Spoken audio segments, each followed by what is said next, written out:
if you are not following Therese, I'm pretty sure I highlighted her name in the title. So you guys can go over there and follow her. But Therese, you want to tell the Burbies, that's my little community, tell them a little bit about you. I'm 46 years old. I am single in the legal sense.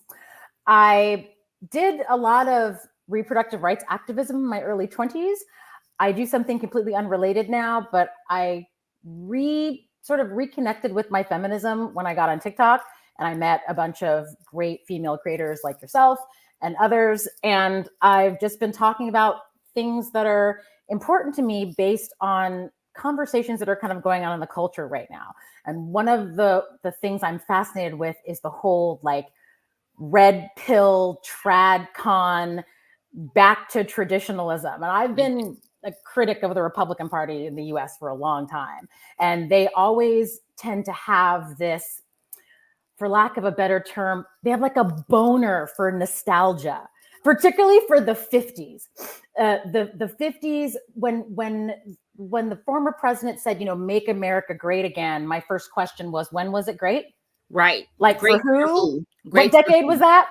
Right. And the decade, whether they say it directly or not, the decade that these people sort of pine for is the 50s. Right. Now, my first clue as an adult growing up that the past that we think we know isn't what we think we know was when I was in high school and I asked my parents what they did during the 60s. My parents are boomers. They were born in the late 40s. Both of their fathers served in World War II. So I asked my mom and my dad once, oh, well, did you protest? Did you get high in the park? Did you, tune in, turn on, drop out? And my mother looked at me and said, I was in college working 2 jobs to pay my rent. And your dad was applying to medical school and he was working. And we didn't have time to, protest. And our parents worked too hard to get us into college for us to, just screw around with it. So that was sort of the beginning of me questioning this sort of idyllic past that we think of. It's not really what we think it is. Right. We have this vision of, all married women were homemakers and they tended to the home and everybody was happy. And women can't be happy unless they become wives and mothers.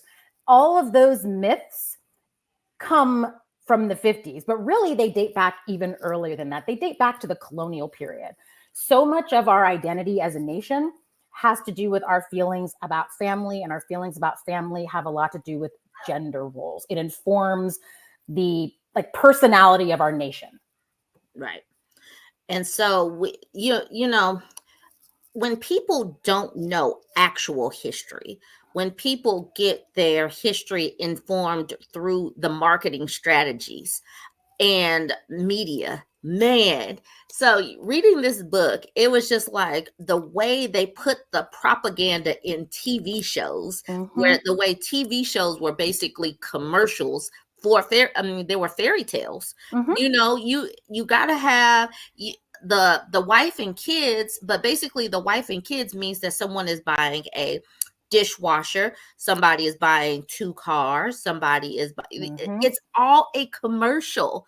And it's capitalism.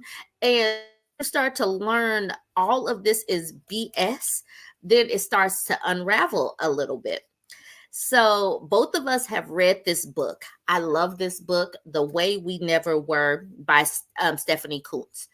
And where I want to start this discussion today, number one, we're both Black women, and we both know the history in this country is based on sexism and racism.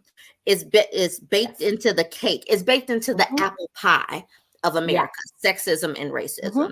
And so Black women are in that intersection, and we have always worked in this country.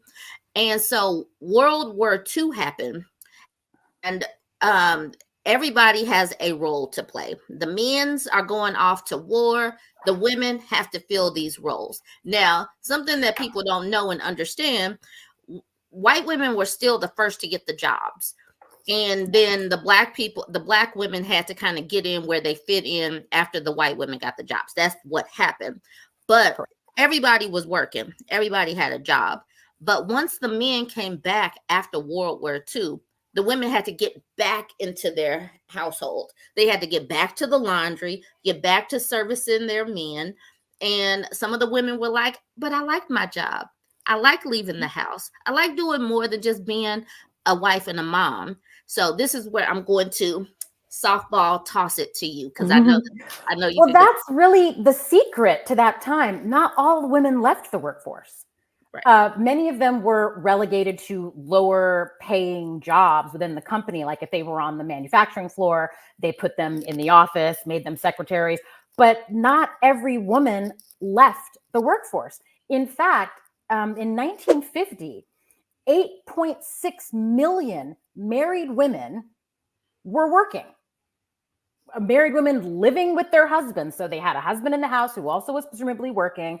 There were only 5.6 million single women in the labor force. So they were already 30% of the labor force then.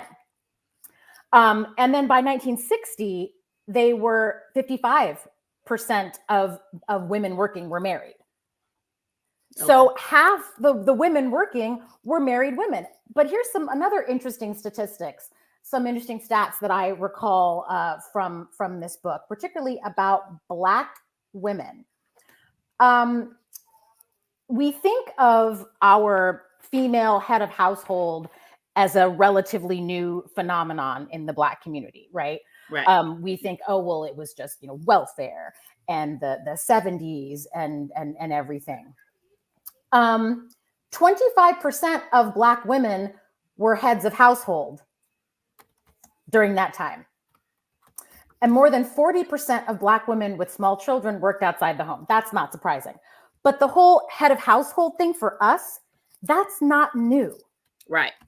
Because in the context of what labor is women's labor and what labor is men's labor, in a Black family at the time, it was, you had a better chance of your wife or maybe your older daughters getting a domestic service job or getting some other kind of job than you getting a factory job, than the men of the house getting a factory job. So our labor was always essential for the survival of our households. The idea that, oh, well, things were so much cheaper then and most people could afford to only have one spouse work. There were white people that couldn't afford that. Right. In fact, most of them couldn't. And what drove it was the mass consumerism of the 1950s. This idyllic middle class lifestyle that was sold to you, like you said, on television, on billboards and magazines, Madison Avenue's golden era, right?